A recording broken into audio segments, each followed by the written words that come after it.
Hi, today we are going to talk about section 5.4. It is inverse trigonometric functions and right triangles. So what we're going to deal with now is what if you know sides, but you're trying to find an angle? So how do we undo sine is the idea here. And we're going to do the same thing for cosine, tangent, any of the trig functions. So I want to start by thinking about what if I have this equation y equals sine x? Think about what all the possible values of x could be. I mean, we've taken sine of a lot of different angles, sine of 30 degrees, sine of 45 degrees. It didn't have to be special. You could do sine of 138 degrees. So the possible values of x are really all real numbers. We could put anything we want. Try it out. You could put sine of 1,512, and you're going to get a value. It doesn't matter. You can put a negative in there because remember, negative angles just go the opposite direction. You could put negative sine 12. And I'm in degrees right now because I'm working with degrees because we're working with triangles. So you end up getting, you could plug anything you want, all real numbers. But what about the possible values of y? Are there any values that we get or don't get? Like you've seen a couple here. I got 0.95, I got negative 0.2. Can I ever get a number bigger than 1? Can I ever get a number less than negative 1? And I want to kind of talk about that.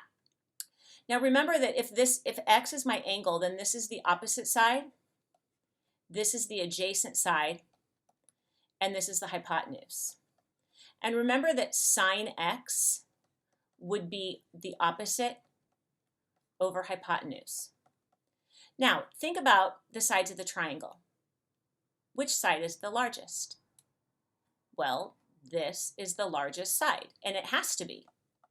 So if this is the largest or longest side, and the opposite is smaller, you are always going to get a ratio that's less than 1, or if we're dealing with an angle that's in one of the quadrants where I have a negative, so for for sine, quadrant 3 angles and quadrant 4 angles are negative, so then that would give me possibly a negative value instead, like this sine of negative 12, because that would be in the 4th quadrant. So, but I'm always going to get something between negative 1 and 1. Now, you can actually get 1 if you do sine of 90 degrees. You actually get 1.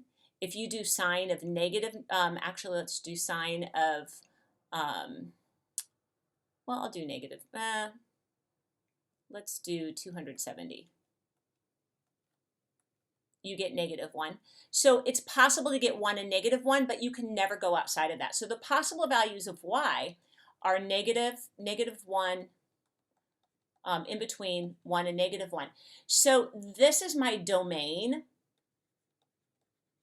for sine, and this is my range for sine. Okay? The same argument could go for cosine. The domain for cosine is all real numbers. The range for cosine also between negative 1 and 1 because the adjacent is going to be over the hypotenuse, and the adjacent always has to be smaller than the hypotenuse. So we have the same argument. For tangent doesn't have that problem because opposite over adjacent, and there's nothing that says the opposite side has to be smaller. It's possible to have a larger side. So actually for tangent, we don't have that issue. We have another issue in the domain for tangent, but I'm not going to address that here. We'll get to that later when we are dealing more with functions and radians. So now what if I told you that sine x was equal to a half? Well, then what would be the value of x? Okay, well, if it's possible that x, because this was our, this was an exact one of our special right triangles. If we looked at a 30, oops, that's a pretty bad, but that's okay. You get the idea. 1, 2, square root of 3. So if I got 1/2 for opposite over hypotenuse, that would be a 30-degree angle. So x could be 30 degrees. But what if this is the quadrant 1 angle, but let me show you this. What if I did sine of 150 degrees? Notice I also get a half. And sine of 30 degrees is also a half. So I don't know for sure which value I'm looking for. Okay, let me see if I can get back over to here. Um, so if sine x is a half, then x might be 30, or x might be 150, or x could be any angle that is coterminal to those. So it could be 30 plus 360, which would be 390. It could be 150 plus 360. Remember coterminal angles, or I could subtract 360 from each of those. And all of those, sine of those angles, would give me a half. So what does that tell me? Well, that tells us that the inverse of sine is not a function, because the domain values of the inverse would repeat. Remember that if, remember how you find inverses? You swap the domain and range. So for our inverse function, our domain is going to be between -1 and 1, and our range is going to be all real numbers. However, it's not a function unless we make some kind of a restriction. So here's how we're going to do that. Now, just to remind you, we have, remember, all students take calculus. So what does this tell us? This tells us what's positive. So these are the positive values. So remember, in quadrant 1, everything is positive. All the trig functions of those angles are positive. In quadrant 2, sine is positive, which also means the reciprocal function or cosecant is positive. Quadrant 3, tangent and cotangent are positive, and in quadrant 4, cosine and secant are positive. So just to remind you of that. So here's what you need to know. Okay, so we are going to get more into this when in the next chapter. But what you need to know right now for solving some problems is if you do inverse sine of y, and I'm calling it, because how you're going to interpret this, this is the angle whose sine is y.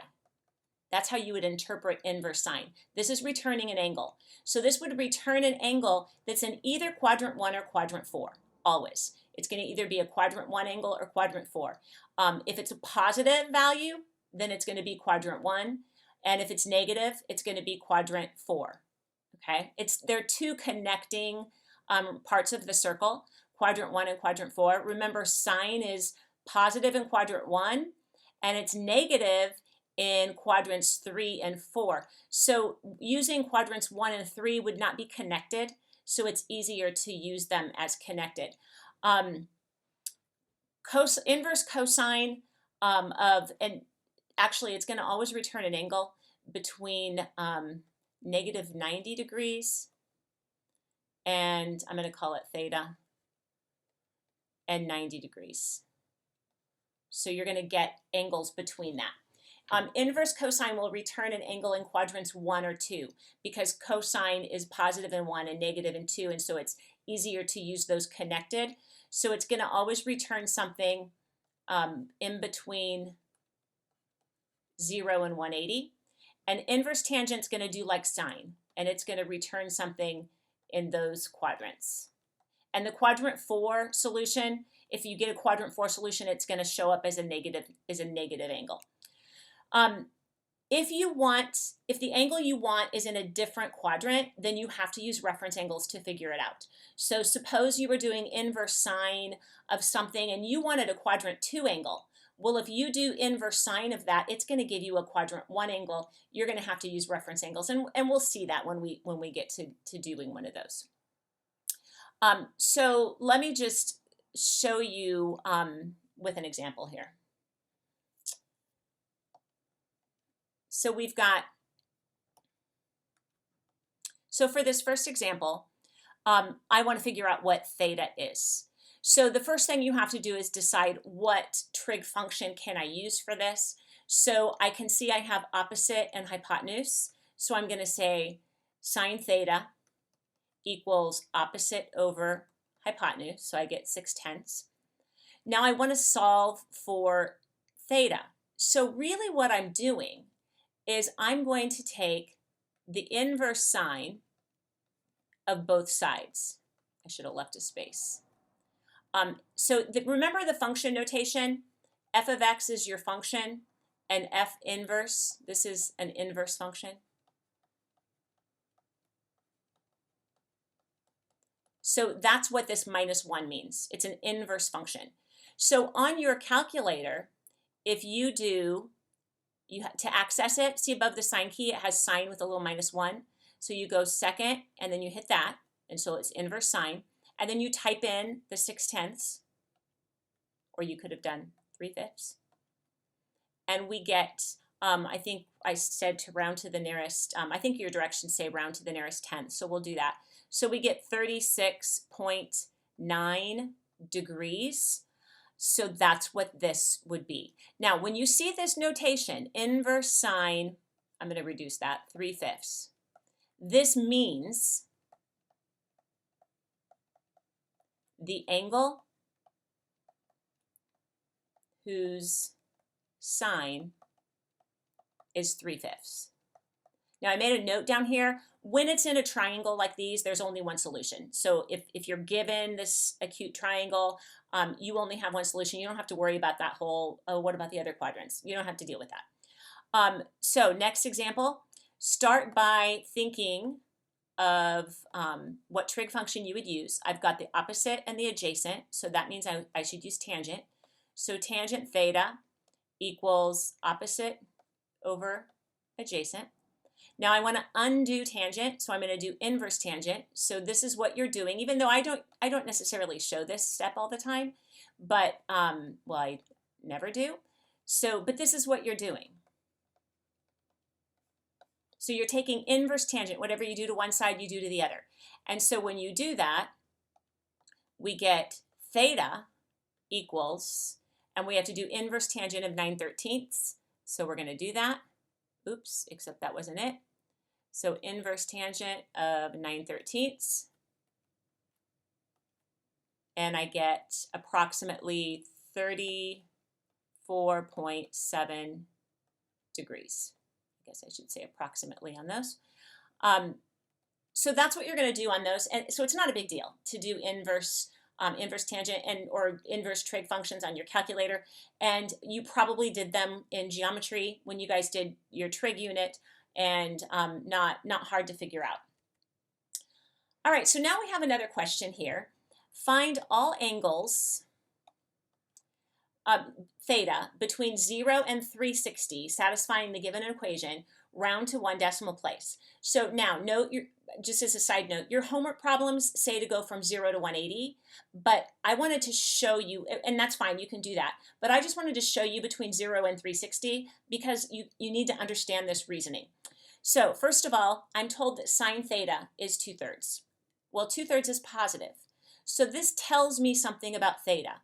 It tells me that theta is in quadrant 1 because that's positive. Sine is positive in quadrant 1. Or it could be in quadrant 2 because sine is also positive in quadrant 2. However, if you remember what I said, inverse sine will only give you a solution in quadrant 1 if it's positive or quadrant 4 if it's negative. So my calculator, if I go inverse sine 2/3, and I get this answer, I get theta is approximately 41.8 degrees, and that is a quadrant 1 solution. But I need a quadrant 2 solution. So how do you do that? Well, this I'm going to treat as my reference angle. So if I were to put this over here in quadrant 2, because I'm looking for what's this angle? Well, this little piece right here is my reference angle, 41.8. So if I wanted to find my quadrant 2 solution, I'm going to take 180 degrees minus 41.8.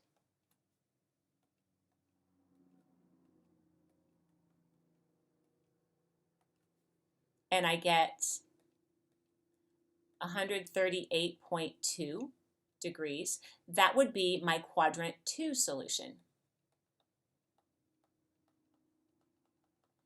Now, I'm going to show you that I get the same thing. If I take sine of 41.8, I'm not going to get exactly 2/3. 2/3 is 0.6 repeating. I didn't get it exactly because it was rounded, but I want to show you that it's the same thing as if I take 138.2.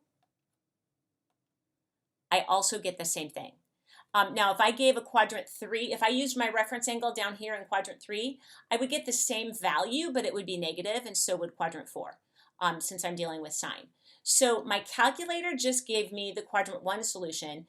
If I wanted the quadrant 2 solution, I'd have to do this right here. Now, notice that this problem, even the way your directions on your homework were between 0 and 180, you would still need both solutions, because this is between 0 and 180.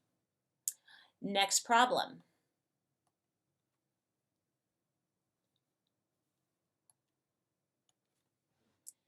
Okay, so I have, I'll use blue this time.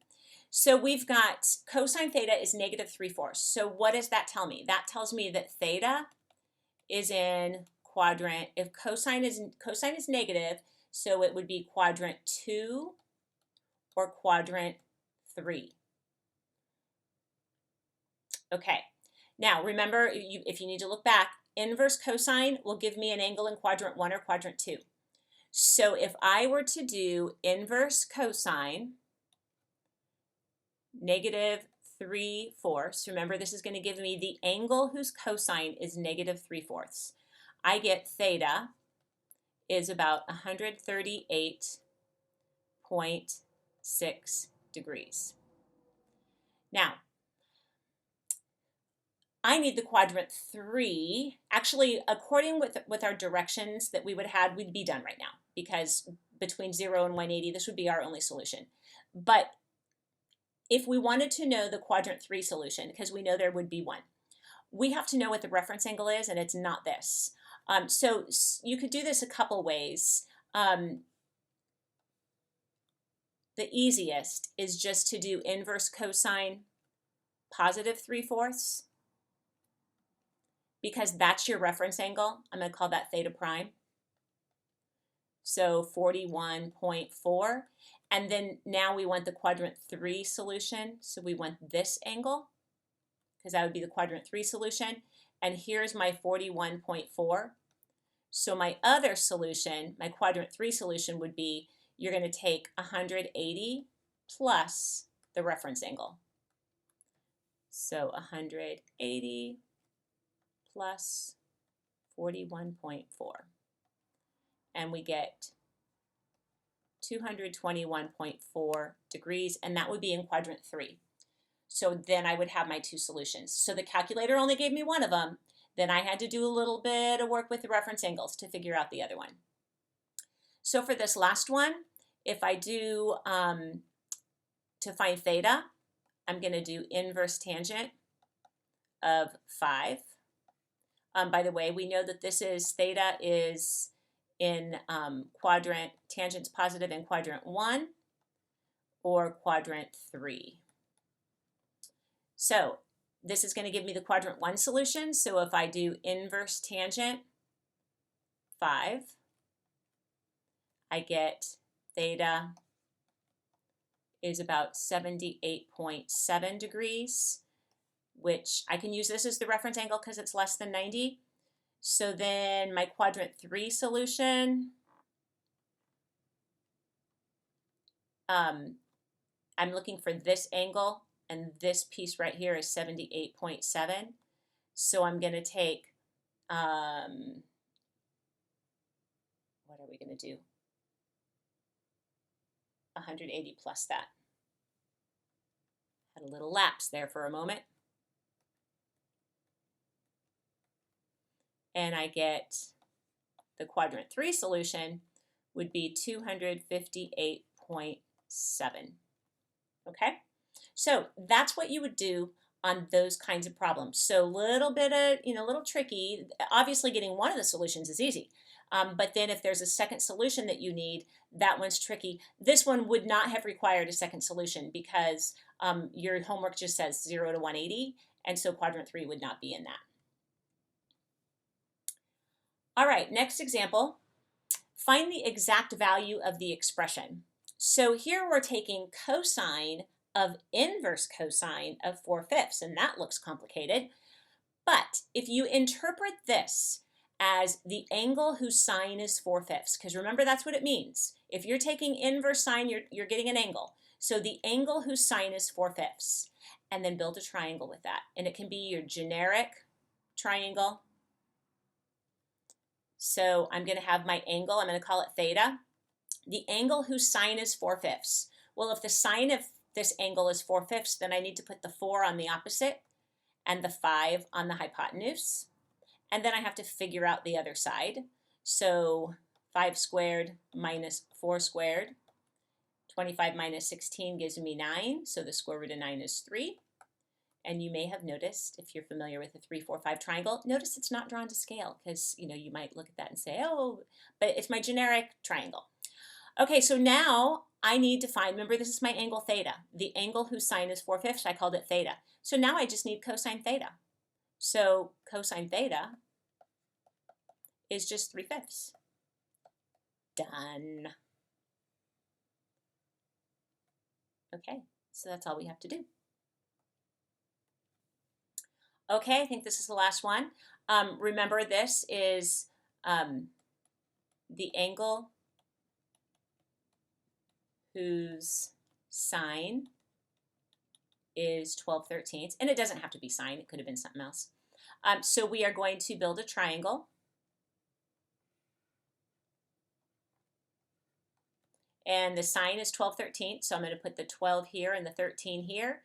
Then I have to figure out the other side. So 13 squared minus 12 squared. So we get 169 minus 144, which is 25. And the square root of that is 5. So this is a 5, 12, 13 triangle. Again, not drawn to scale. So we need tangent of what I have called theta.